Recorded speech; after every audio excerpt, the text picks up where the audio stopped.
The arrival of winter weather is usually the cue to put the four-wheeled family treasure in a nice dry garage for a few months.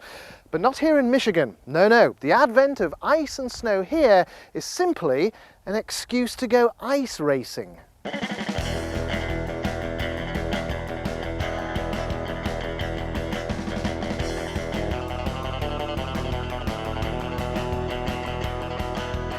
Well, this ice racing Ford Taurus belongs to Rob Worden and Scott Brown, two of the ice racers here in Michigan.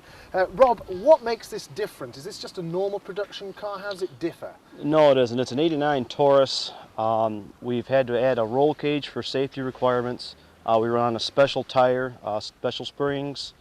There are some modifications to the engine, but we try to keep them driveline-wise as stock as possible so they don't break. The ice, you subject yourself to an awful lot of rough driving, cars sliding about.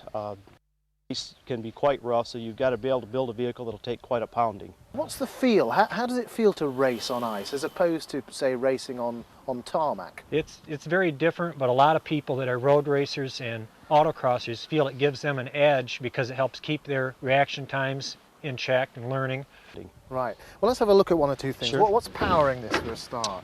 We have a 3.8 liter overhead valve engine. It is fuel injected. We've adapted a 5-speed manual transmission to it. It got rid of the automatic. We had to build an extra brace at the top to keep the engine from moving about. I was going to say, this is this tough-looking thing here. Yep, to keep things where they're supposed to be. Down below, we also have added a skid plate. You notice all the headlights, all the plastic that you can get rid of is gone. Why is that? It breaks. Right. When you start bumping, it breaks. Right. Down low, I don't know if you can get a shot of this, but we have quite a beefy aluminum skid plate. You do run through some snow on occasion, and you've got to have something to be able to get up and over. It's the only kind of racing where you have to have a snow shovel in the car to continue the race if you dive into a snowbank, so it's interesting. So what do you do? Do you go out and test the ice to make sure it's 13 inches? People go out and drill it. They have an auger and they drill the ice to check for the thickness of the ice in different areas, and then we plow out a course, usually under 2 miles. We try to keep it between 1.5 and 1.7 mile course. And what about the tires? Now they've got to be special. The tires are a special Bridgestone. They're a special soft compound, and they are a siped tire, and they are split so that they will roll when you get into the ice, and they provide excellent traction. You can run upwards of 70 miles an hour on glare ice with these tires. And why the Ford Taurus particularly?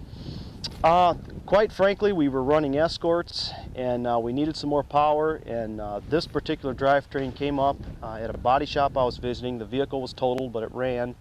Scott was able to find this particular body in Detroit. It was a stolen salvage, so the interior was already stripped, which saved us a lot of work, and we just went ahead and transplanted the power plant and did the changes we wanted to do. Everyone that's interested and loves cars so much that the winter would be a real, like a prison to be locked into, to not be able to do some kind of motorsport.